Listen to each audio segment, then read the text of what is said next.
আসসালামু আলাইকুম। নিশ্চয় ভালো আছেন সবাই।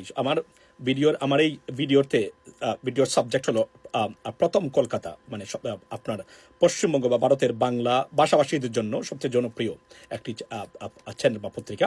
তারা আজকে একটা প্রশ্ন তুলেছে আপনার শেখ হাসিনা এবং আওয়ামী লীগের মানুষদেরকে নিয়ে। তারা যে দেশের শেখ হাসিনাকেও মানে আশ্রয় দিয়েছে, সেই দেশের সাংবাদিকরা, বিশেষ করে পশ্চিমবঙ্গের যারা আছে, তারা প্রশ্ন তুলেছেন যে তারা কি লিখেছেন আজকে দেখেন যে ফেসবুকে ফুসফাসে ব্যস্ত আওয়ামী লীগ মানুষের সামনে দাঁড়াচ্ছে না কেন বা দাঁড়াতে পারছেন না কেন। এটা হচ্ছে সবচেয়ে বড় আপনার বাস্তবতা।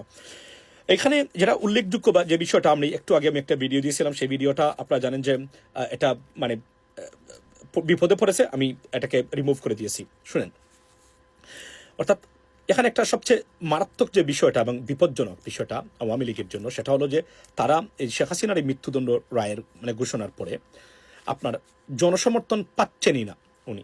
পৃথিবীর একটি দেশ এটার বিপক্ষে অবস্থান নেয় নাই, এই রায়ের বিপক্ষে অবস্থান নেয় নাই বা ওনাকে সমর্থন করে বক্তব্য দেয় নাই।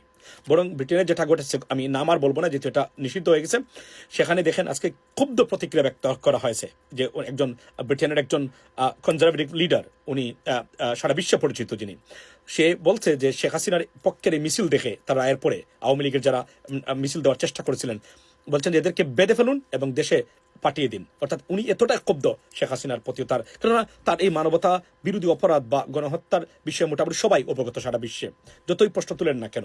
এখানে সবচেয়ে খারাপ যে জিনিসটা তারা বলছেন, বলার চেষ্টা করতেছেন, সেখানে হলো ইউনাইটেড নেশনস পর্যন্ত তারা প্রশ্ন তুলেছে। তারা বলছে যে এটা একটা ইম্পর্টেন্ট মোমেন্ট ফর ভিকটিমস। এটা একটা মারাত্মক মানে কথা। এখানে আমি এই সংস্থা মৃত্যুদণ্ডপ্রাপ্ত একজন আসামির মানে বিপক্ষে দাঁড়িয়ে এমন বক্তব্য এর আগে কখনোই দেয় নাই। একজন মহিলা এবং সাবেক প্রধানমন্ত্রী, উনি তার মৃত্যুদণ্ডে বলেছে, তবে মৃত্যুদণ্ড তারা অপোজ করে ডেফিনেটলি, কিন্তু রায়টাকে তার স্বাগত জানিয়েছে। অর্থাৎ যতক্ষণ পর্যন্ত আমেরিকা, ব্রিটেন, ইউরোপিয়ান সবাই সাইলেন্ট, আমেরিকা তো দিবেই না ডেফিনেটলি, এটা আওয়ামী লীগের জন্য ভালো দিক নয়। আওয়ামী লীগের যারা আছেন বা শেখ হাসিনার পরিবার বা শেখ হাসিনা যারা আছেন, কি রাজনীতি করেছেন তার একটা নমুনা আপনারা দেখে নেন।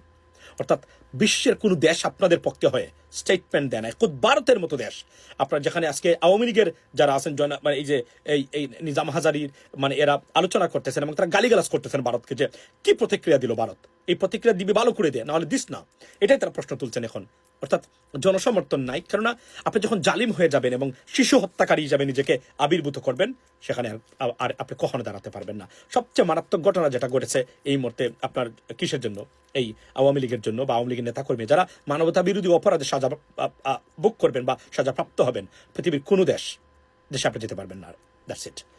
ইউরোপের কোনো দেশে যেতে, কারণ প্রথম ভিসা অ্যাপ্লিকেশনে থাকে have you ever convicted of crimes against humanity বা এই ধরনের জিনিস বা genocide, so that's is this over. অর্থাৎ আপনি পারবেন না কখনো আর এই দেশগুলোতে যেতে। অর্থাৎ মানে bad news from around the world. আপনারা ক্ষমতায় যখন ছিলেন আওয়ামী লীগ, কখনো কল্পনা করেন নাই কি দ্বারা কনসিকুয়েন্স। আমরা বারবার হুঁশিয়ার করে দিয়েছিলাম আপনাদেরকে যে এখন থামেন, সময় আছে, এটাকে মিটিগেট করেন।